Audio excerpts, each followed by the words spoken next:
ओम नमो भगवते वासुदेवाय नमः। निर्जला एकादशी व्रत कथा। ज्येष्ठ शुक्ल एकादशी। भीमसेन व्यास जी ਨੂੰ ਕਹਿਣ ਲੱਗੇ ਕਿ हे पितामह, भ्राता युधिष्ठिर, माता कुंती, द्रौपदी, अर्जुन, नकुल और सहदेव आदि ਸਾਰੇ एकादशी ਦਾ व्रत ਕਰਨ ਨੂੰ ਕਹਿ ਰਹੇ ਨੇ। ਪਰੰਤੂ ਮਹਾਰਾਜ, ਮੈਂ ਉਹਨਾਂ ਨੂੰ ਕਹਿਣਾ ਹਾਂ ਕਿ ਮੈਂ ਭਗਵਾਨ ਦੀ ਭਗਤੀ ਪੂਜਾ ਆਦि ਤੇ ਕਰ ਸਕਦਾ ਹਾਂ, ਦਾਨ ਵੀ ਦੇ ਸਕਦਾ ਹਾਂ, ਪਰੰਤੂ ਮੈਂ ਭੋਜਨ करे बिना नहीं रह सकता। फिर व्यास जी कहने लगे कि हे भीमसेन, यदि तू नरक ਨੂੰ बुरा और स्वर्ग ਨੂੰ अच्छा समझदा है ਤੇ ਤੈਨੂੰ ਹਰ ਮਹੀਨੇ ਦੋਨੋਂ एकादशियां ਨੂੰ ਅੰਨ ਛੱਡਣਾ ਪਏਗਾ। भीम कहने लगे, हे पिता, मैं तो पहले ही कह चुकिया कि मैं भूख सहन नहीं कर सकता। यदि पूरे साल कोई एक वर्त होए तो मैं रख सकता, क्योंकि मैनू बहुत भुख लगती है। मेरे पेट विच एक अग्नि है, मैं बिना रोटी खाए रह ही नहीं सकता। भोजन करन नाल ही मेरा पेट ते मेरे पेट की अग्नि शांत रहती है। इसलिए पूरा वर्त तो कि मैं ते एक समय की भी रोटी नहीं छड़ सकता। तुसी मैनू कोई इस तरह का वर्त बताओ, दसो जिहड़ा वर्ष विच एक बार ही आए और मैं एक ही वर्त करा और मैनू स्वर्ग की प्राप्ति भी हो जाए। ते श्री व्यास जी कहन लगे कि सुन पुत्र, बड़े बड़े ऋषियों ने बड़े शास्त्र आदि बनाए ने, जिस दे बिना बिना धन दे बिना परिश्रम दे स्वर्ग की प्राप्ति हो जाएगी। इसी तरह शास्त्रों में दोनों पक्षों की एकादशी का व्रत नाल किस तरह एकादशी की जाए और एक ही व्रत रख के किस तरह मुक्ति पाई जाए। व्यास जी के वचन सुनकर भीमसेन नरक तो जान दे ना तो बड़े डर गए और कंबन लगे। कहने लगे हुण मैं की करा, महीने से मैं 2 एकादशियां ते नहीं कर सकता। हाँ, एक एकादशी दसो, मैं बार बार कह रहा हाँ कि मैनू मुक्ति मिल जाए, मैनू कोई इस तरह का वर्त बनाओ दसो। ऐ सुनकर व्यास जी कहने लगे कि हे ऋषभ और मिथुन दी संक्रांति दे विच ज्येष्ठ मास के शुक्ल पक्ष की जिहड़ी एकादशी आंदी है, उदा नाम निर्जला एकादशी है। तू उस एकादशी का वर्त कर। इस एकादशी के व्रत और स्नान और आचमन के बिना जन सिवा जल वर्जित है। आचमन विच 6 मास से तो अधिक जल नहीं आना चाहिए, नहीं तो वह मद्यपान के समान हो जाएगा। इस दिन भोजन बिल्कुल नहीं करना, क्योंकि भोजन करन नाल व्रत नष्ट हो जाएगा। ते एकादशी नू सूर्योदय तो लेकर द्वादशी के दिन तक, सूर्योदय तक जल ग्रहण नहीं करना।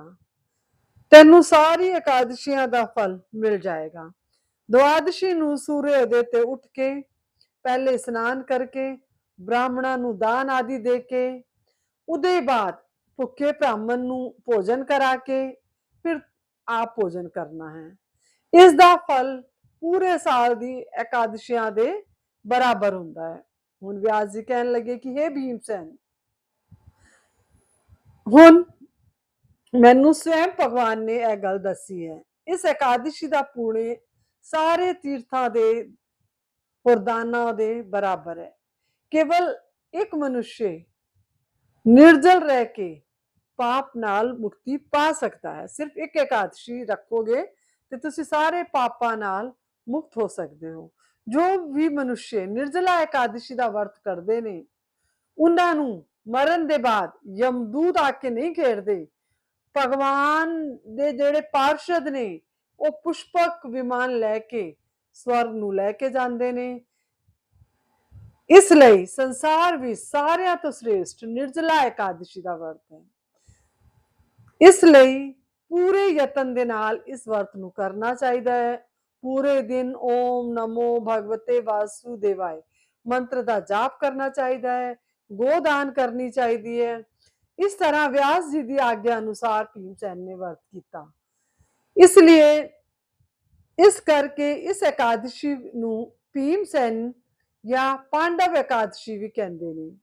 ਨਿਰਜਲਾ ਵਰਤ ਕਰਨ ਨਾਲ ਸਾਰੀ ਖੁਸ਼ੀਆਂ ਮਿਲਦੀਆਂ ਨੇ। ਨਿਰਜਲਾ ਵਰਤ ਕਰਨ ਤੋਂ ਪਹਿਲੇ ਭਗਵਾਨ ਤੋਂ ਇੱਕ ਪ੍ਰਾਰਥਨਾ ਕਰਨੀ ਹੈ, ਇਹ ਭਗਵਾਨ ਅੱਜ मैं निर्जला एकादशी का व्रत कर रहा हूँ और मैं दूजे दिन भोजन करूंगा। मैं इस व्रत ਨੂੰ पूरी श्रद्धा नाल करूंगा ਅਤੇ ਤੁਹਾਡੀ ਕਿਰਪਾ ਨਾਲ ਮੇਰੇ ਸਾਰੇ ਪਾਪ ਨਸ਼ਟ ਹੋ ਜਾਣ। ਇਸ ਦਿਨ ਜਲ ਤੋਂ ਭਰਿਆ ਇੱਕ ਘੜਾ ਕਿਸੇ ਵਸਤਰ ਨਾਲ ਢੱਕ ਕੇ स्वर्ण सहित मंदिर विच दान करना चाहिए।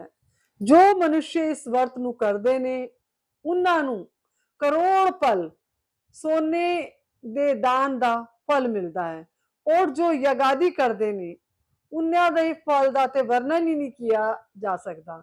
इस एकादशी दे व्रत नाल मनुष्य विष्णु लोक नूं प्राप्त होंदा है।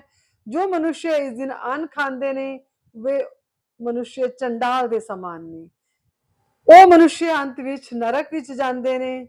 ਜਿਸਨੇ ਵੀ ਨਿਰਜਲਾ ਇਕਾदशी ਦਾ ਵਰਤ ਕੀਤਾ ਹੈ, ਉਹ ਚਾਹੇ ਬ੍ਰਹਮ ਹੱਤਿਆਰਾ ਹੋਏ, ਉਸਨੇ ਚਾਹੇ ਮਦਯਪਾਨ ਕੀਤਾ ਹੋਏ, ਚੋਰੀ ਕੀਤੀ ਹੋਏ, ਗੁਰੂ ਦੇ ਨਾਲ ਦ੍ਰੇਸ਼ ਕੀਤਾ ਹੋਏ, ਇਸ ਵਰਤ ਤੋਂ ਕਰਨ ਨਾਲ ਉਹ स्वर्ग ਨੂੰ ਜਾਂਦਾ ਹੈ।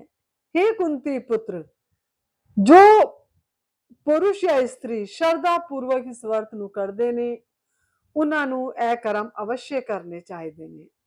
ਪਹਿਲਾ ਤੇ ਭਗਵਾਨ ਦਾ ਪੂਜਨ, ਫਿਰ ਗੋਦਾਨ, ਬ੍ਰਾਹਮਣਾਂ ਨੂੰ ਮਿਸ਼ਟਾਨ, ਦਕਸ਼ਿਣਾ ਤੇ ਜਲ ਤੇ ਭਰੇ ਕਲਸ਼ ਦਾ ਦਾਨ ਅਵਸ਼ਯ ਕਰਨਾ ਚਾਹੀਦਾ ਹੈ। ਨਿਰਜਲਾ ਦੇ ਦਿਨ ਅੰਨ, ਵਸਤਰ, ਜੁੱਤੀ ਆਦਿ ਦਾ ਦਾਨ ਵੀ ਕਰਨਾ ਚਾਹੀਦਾ ਹੈ।